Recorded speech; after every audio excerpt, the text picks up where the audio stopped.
OBC महासभा ने 27% आरक्षण को यथावत रखने के लिए किया आंदोलन। मुंडन कराकर जताया सरकार की कमजोर पैरवी का विरोध।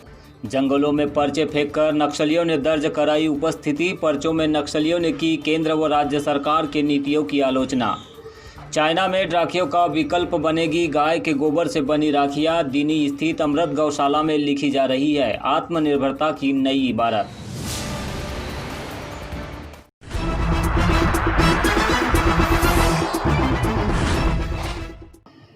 कोरोना संकट के बीच ओबीसी महासभा ने आरक्षण को लेकर आज बालाघाट के अंबेडकर चौक में प्रदर्शन किया। उन्होंने मुख्यमंत्री शिवराज सिंह चौहान के नाम 20 सूत्रीय मांगों का विस्तृत ज्ञापन भी दिया और कुछ युवाओं ने मुंडन कराकर आरक्षण के मसले पर सरकार की ओर से हाईकोर्ट में कमजोर पैरवी करने का विरोध जाहिर किया।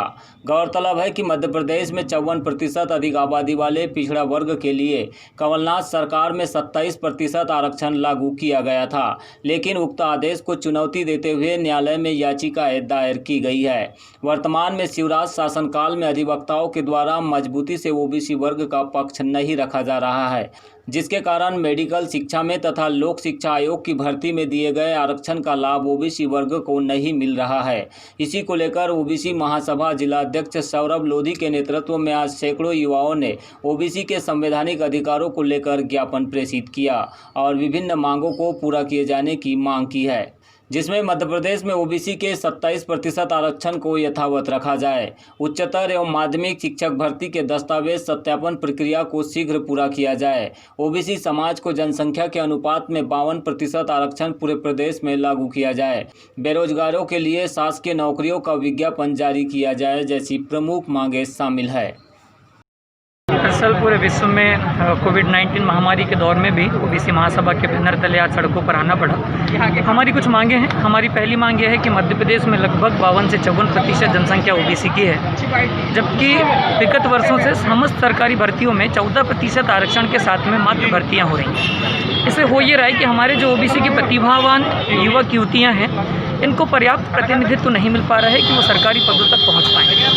तो हम ये चाह रहे हैं कि पिछली सरकार ने जो हमारा 27% आरक्षण हमको दिया था, न्यायालय में वर्तमान में विचाराधीन है। हम चाहते हैं कि सरकार अपना पक्ष ओबीसी के पक्ष में मजबूती से रखे, पूरे आंकड़े प्रस्तुत करे। तमिलनाडु, महाराष्ट्र, गुजरात, हरियाणा जैसे राज्यों में जैसे आरक्षण की सीमा को लागू किया गया है, उसी तरह हमको 27% आरक्षण मिनिमम लागू करें। हमारी दूसरी मांग ये है कि पिछले 3 वर्षों से मध्य प्रदेश में किसी भी प्रकार की शासकीय भर्ती नहीं हुई। हम ये देखते हैं कि ग्रामीण क्षेत्रों से बालक शहरों में आते हैं तैयारी करने के लिए। कोई अपने मकान बेच के, गिरवी रख के, ज़मीन गिरवी रख के आता है। 1 साल का खर्च लगभग 1.5 से 2 लाख रुपए उसको होता है।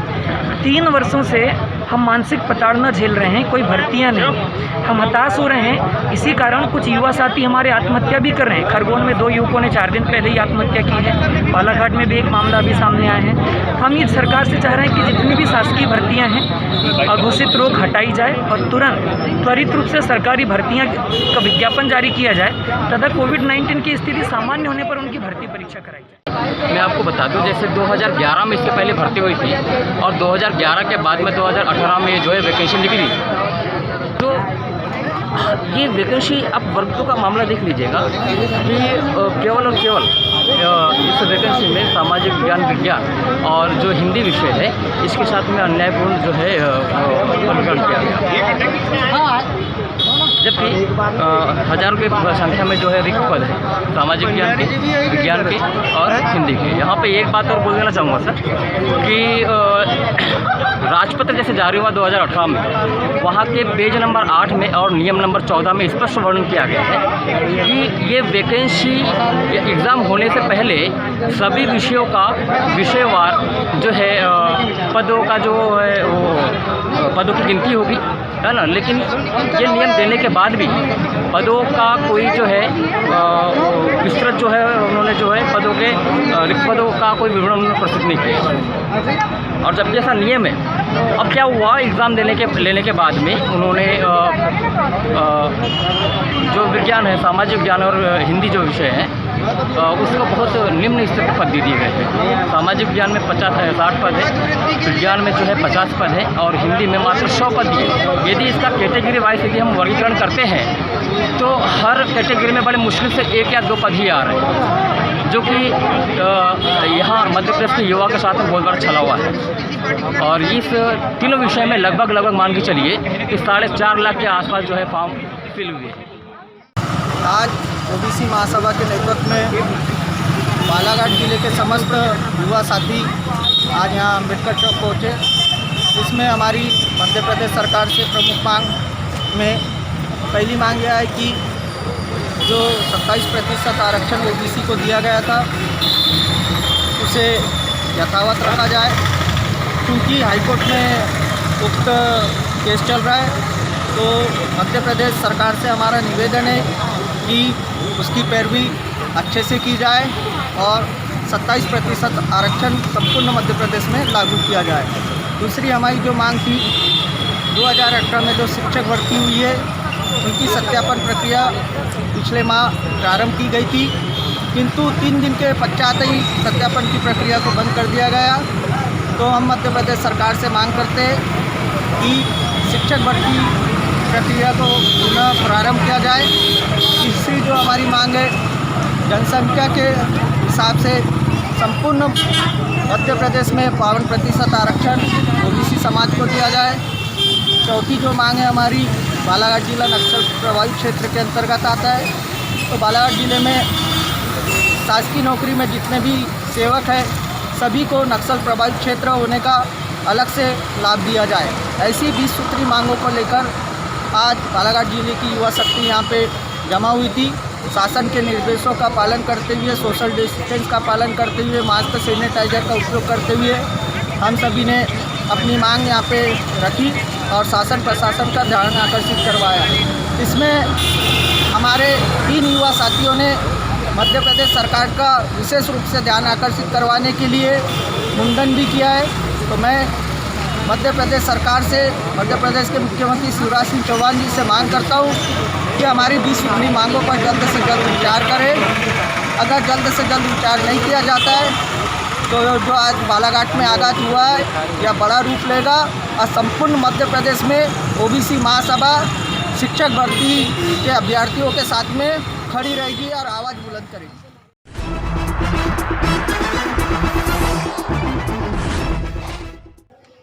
नक्सलियों का शहीदी सप्ताह आज 28 जुलाई से प्रारंभ हो गया है, जो 3 अगस्त तक चलेगा। इसे लेकर नक्सलियों ने बीते दिनों लांजी थाना क्षेत्र के बकरामुंडी नंदोरा मार्ग के बीच कटंगा नाले के पास पर्चे भी फेंके थे, जिसमें नक्सलियों ने मारे गए अपने साथियों की याद में शहीदी सप्ताह मनाने का आह्वान किया है। इसके अलावा पर्चों में शिवराज सरकार और केंद्र की मोदी सरकार के नीतियों की आलोचना भी नक्सलियों ने की है। नक्सलियों के इस आह्वान को लेकर बालाघाट पुलिस अलर्ट पर है और जंगलों में सघन सर्चिंग की जा रही है। साथ ही सीमावर्ती क्षेत्रों में विशेष निगरानी भी पुलिस के द्वारा की जा रही है।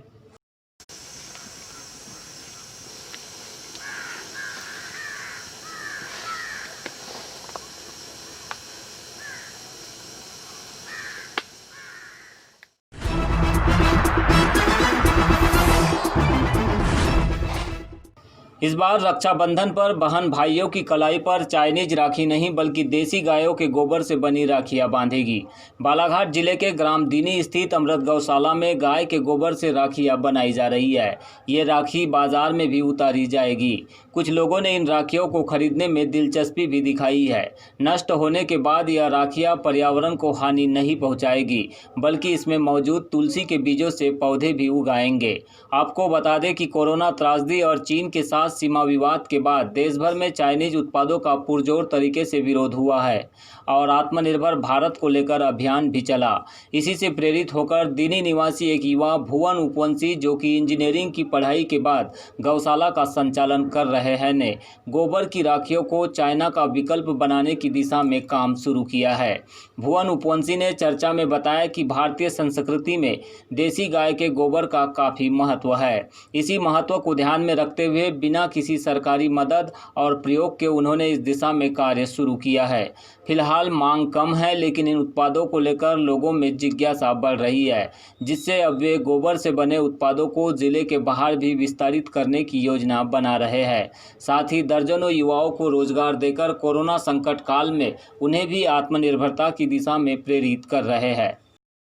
चीन के विकल्प के लिए राखी बना रहे हैं। आत्मनिर्भर अभियान के हिस्सा बनते हुए हम लोग चीन का विकल्प पैदा करने की कोशिश कर रहे हैं और हमारे देश में बहुत अधिक संसाधन उपलब्ध है। आज का युवा अगर ध्यान दे और वो भी जिन चीज़ों को अपनाए तो उसके रोज़गार उपलब्ध हो सकते हैं और देश की आर्थिक स्थिति मजबूत हो सकती है। अभी आप देख रहे हैं हम लोग राखी बना रहे हैं। राखी अभी हमारी बाज़ार में जाना चालू हो गई है। इसके बाद हम दिया बना रहे हैं। अभी कृष्ण जन्माष्टमी आ रही है, इसके लिए हमने कृष्ण भगवान की मूर्तियाँ गोबर से बनाना चालू कर दी है। गणेश जी की भी मूर्तियों का हमको ऑर्डर आ रहा है। कुछ हम फैंसी झालर से बना रहे हैं। जो चीन का विकल्प बनेगा हमारा, ऐसा पूरा मानना है और ये आत्मनिर्भर भी हमको बनाएगा। अभी हम शुरुआत किया था, अभी हमको सप्ताह भर के अंदर हमने जो मार्केट की स्थिति देखी, हमारा उत्पाद बाज़ार में गया तो हमको इतना पूरा आत्मविश्वास आ गया कि हम चीन का विकल्प पैदा कर सकते हैं और अपने आप को आत्मनिर्भर बना सकते हैं। ऐसी हमारी पूरी कोशिश भी है और ऐसी हम सोच भी रख रहे थे और मैं बाकी युवाओं को भी आह्वान करना चाहूँगा कि वो लोग भी इस तरह कदम उठाकर अपने आत्मनिर्भर बनने की ओर अग्रसर हो और देश को तरक्की की ओर लाने में सहयोग करें। कोरोना काल में ये जो काम आप कर रहे हैं, ये कितना आत्मबल बढ़ाएगा? हाँ, देखो ये चीज़ें अपने देश की बनी, अपने हाथों से बनी है, तो क्या हो रहा है कि अभी जो बाहर की चीज़ें आ रही है लोग उसको शक की नज़र से देख रहे हैं और ये चीज़ें जैसे हम बता रहे हैं अपने बालाघाट ज़िले के आसपास जितने लोग हमको जानते हैं वो इसको बिना शक के अपने घर तक के ले जा रहे हैं, उपयोग कर रहे हैं और ये चीज़ें बिल्कुल इको फ्रेंडली यानी पर्यावरणीय दृष्टि से अपनी देसी चीज़ कहना चाहिए। तो इससे लोगों को कोई किसी से भय नहीं है। तो कोरोना काल में जो वो भय महसूस कर रहे थे कि बाहर की वस्तु राखी जैसे बाहर से बन के आ रही है, दिए बाहर से आ रहे हैं, मूर्तियाँ बाहर से आ रही है, तो उनका वो डर ख़त्म हो रहा है और इससे हम ग्रामीण लोगों को रोज़गार भी पैदा होते जा रहे हैं।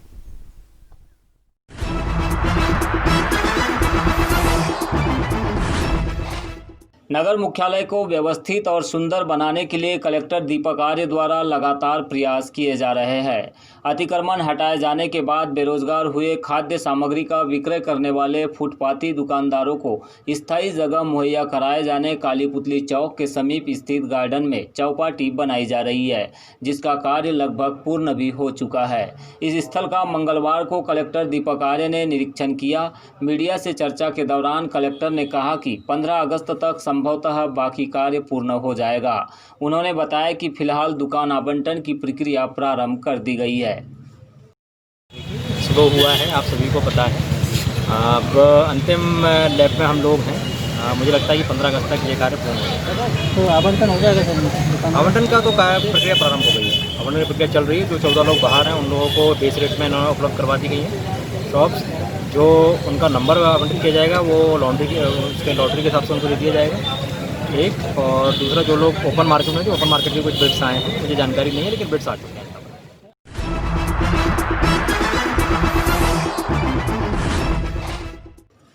सीएए, एनआरसी और एनपीआर के विरोध में लोकतांत्रिक तरीके से आंदोलन करने वालों पर की गई कार्रवाई और उन पर दर्ज मामलों को तत्काल खत्म किए जाने की मांग भारत मुक्ति मोर्चा ने उठाई है। इस संबंध में आज बालाघाट मुख्यालय में भारत मुक्ति मोर्चा के पदाधिकारियों ने कलेक्टर कार्यालय पहुंचकर राष्ट्रपति के नाम ज्ञापन प्रेषित किया। भारत मुक्ति मोर्चा के अध्यक्ष रामदास ठौकर ने कहा कि मोदी सरकार के द्वारा संविधान में संशोधन कर एनपीआर और एनआरसी जैसे कानूनों को पारित किया गया। इसके विरोध में देश के कई राज्यों और शहरों में लोकतांत्रिक तरीके से आंदोलन हुए हैं और इन कानूनों का विरोध भी किया गया, लेकिन सरकार के निर्देश पर जगह जगह पुलिस के द्वारा आंदोलनकारियों को गिरफ्तार किया गया और उन पर झूठे मुकदमे दर्ज किए गए।